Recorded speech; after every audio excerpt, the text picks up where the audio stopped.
Hey, man of God, Joe Martin here with Real Men Connect, where we help good men become great men God's way by providing with real answers to real problems in the real world.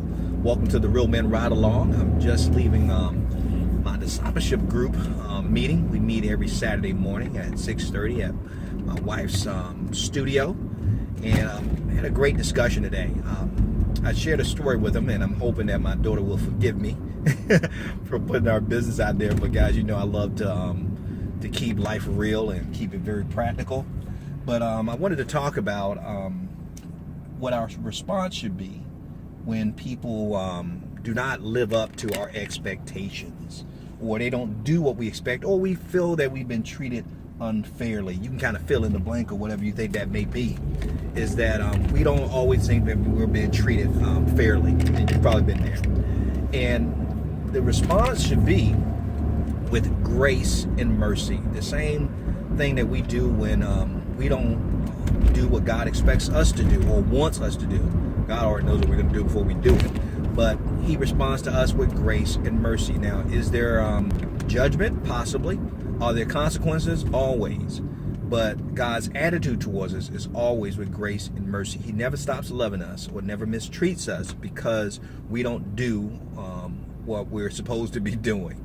I bring it up, and I mentioned my daughter earlier because my daughter had sent me a text message when I was traveling, and she was frustrated with her mom because she had wanted to do something very nice for her mom, and her mom, she felt her mom did not appreciate it and did not receive it well, and ended up she felt really bad because she thought she was doing something nice and she ended up messing it up. And a lot of times, you know how it is as husbands, we do the same thing all the time. We have great intentions to do something great for our wives, and we try to do it and we mess it up. It could be trying to fix a leaky faucet or do a repair on the car, and we end up making matters worse than they really are or they should have been. And so so with that being the problem, my daughter didn't know how to handle it too well. So she reached out to her daddy, and she, by the way, she's 15 years old, and she reached out to me and wanted me, sort of like, you know how she really didn't really want an answer, but more so she just wanted somebody to vent to. But of course, me being a man, I had to provide an answer and a lesson in it for her. But her last question to me on this long text that she sends me is, what's wrong with mommy? What's wrong with her mom? And my response to her was that your mom is human. She's human just like we're all human. And will you just please extend her some grace and some mercy?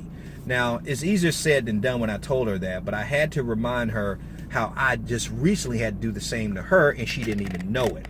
Now, my daughter, when I travel a lot, my daughter always wants me to bring her a gift, bring her home something, a gift from where I'm traveling from. And a lot of times it's an inconvenience because I don't have a lot of time to shop because I'm going to I'm doing business. But I know that it means a lot to her. So on one of the trips, I brought her this key ring that had a diamond ring on it, and the diamond ring is humongous. It's like it is big. Obviously, it's not real, but it's just a key ring that you put your keys on. But I wanted it to be not only a gift, but also kind of like a joke, a cute joke. And the joke was that until she finds a man who was willing to give her a ring bigger than that ring that I gave her, she's to say no to any any marriage proposal.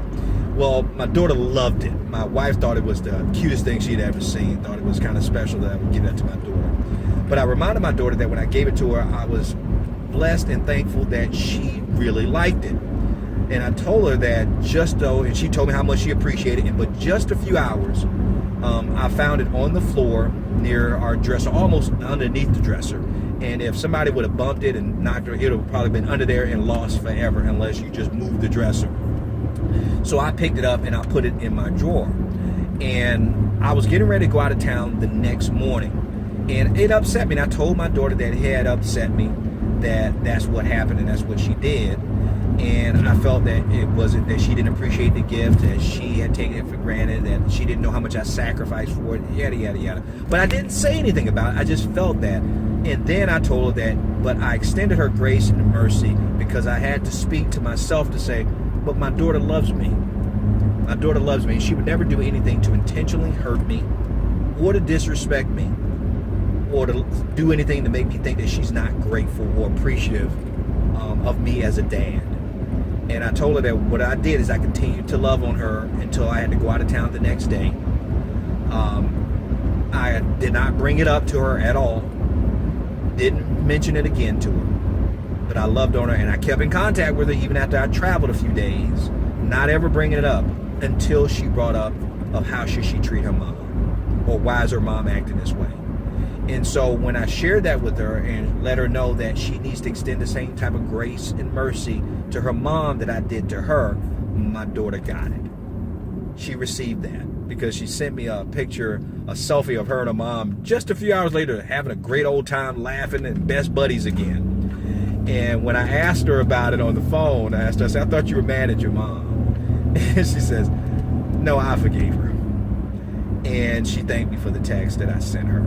So guys, I'm telling you, just a quick lesson. I hope my daughter doesn't mind me sharing that story with you. But just want to let you know that unmet expectations will always lead to frustration.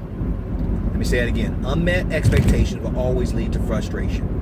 When you give from your heart, from a pure heart, which says, I'm giving you with no expectation of anything in return. I'm giving to you because I love you. I'm giving to you because I care for you and I want the best for you. And that in itself is a gift to me and a joy for me. So I'm challenging you to do the same thing, to enjoy giving for the love of giving and bless those, even if they don't appreciate it, because God will really bless you. If this has blessed you, I want you to share with another man, with who you may be discipling or mentoring. And remember, we're males by birth, but we are men by choice. So each and every day, choose to be the man that God called and created you to be. Because a male is a terrible, terrible thing to waste. So until next time, be blessed, stay strong, and as always, stay in God's grip. Talk to you soon.